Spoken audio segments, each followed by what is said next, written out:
Allez, petit actu hydrogène. Un petit véhicule Maxus et unique 7. Le chinois SAIC présente un monospace à hydrogène.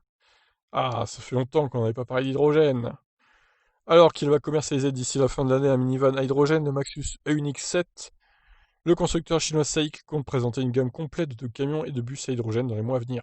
S'appuyant sur ses partenariats avec Volkswagen et General Motors, il a annoncé qu'il mettrait sur le marché au moins 10 véhicules à pile à combustible dans les 5 prochaines années. Avec un objectif de vente annuel de plus de 10 000 unités d'ici 2025, soit 10% du marché estimé, SAIC confirme sa volonté de poursuivre son investissement dans le secteur de véhicules à hydrogène. SAIC a été l'un des premiers fabricants chinois à travailler sur la technologie des piles à combustible, avec notamment la production de plus de 400 autobus légers à piles à combustible à hydrogène pour cette ville chinoise, mais aussi des navettes pour les futurs JO de Pékin. À la base des premiers développements du véhicule hydrogène, la pile à combustible développée par Shanghai Hydrogen Propulsion Technology, PROM, P390, conçu pour fournir jusqu'à 130 kW, premier-né de la nouvelle gamme annoncée, le Maxus E-Unique 9 est propulsé par un moteur électrique de 201 chevaux. Les 6,4 kg d'hydrogène stocké à une pression de 700 bars lui offrent une autonomie de 600 km. Ouais, grosso modo, c'est toujours 1 kg par 100 km, l'hydrogène, de toute façon. C'est la conso moyenne d'un véhicule à hydrogène, en gros.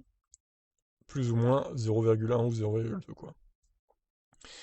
Alors, selon les propres déclarations de SAIC, le marché chinois des véhicules à hydrogène devrait rapidement atteindre plus de 10 milliards de yuan, soit environ 1,23 milliard d'euros, et le constructeur compte bien se positionner comme l'un des acteurs majeurs. Basé à Shanghai, il peut compter sur le soutien des autorités locales qui souhaitent positionner la province comme leader de la production des véhicules à hydrogène en Chine.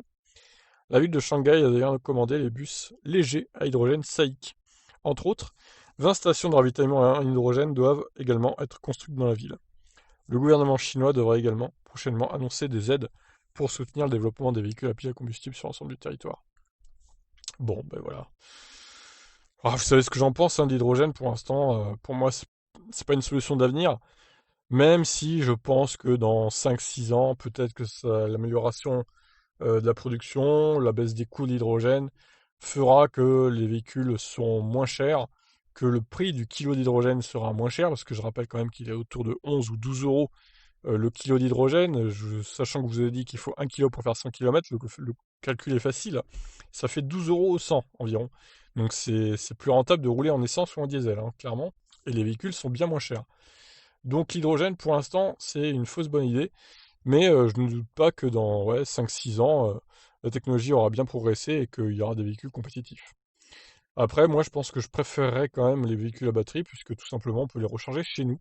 On n'a pas besoin d'aller courir à une pompe à hydrogène. Et ça, c'est quand même un avantage conséquent. Sur ce, je vous laisse réagir. Commencez-vous. Ciao.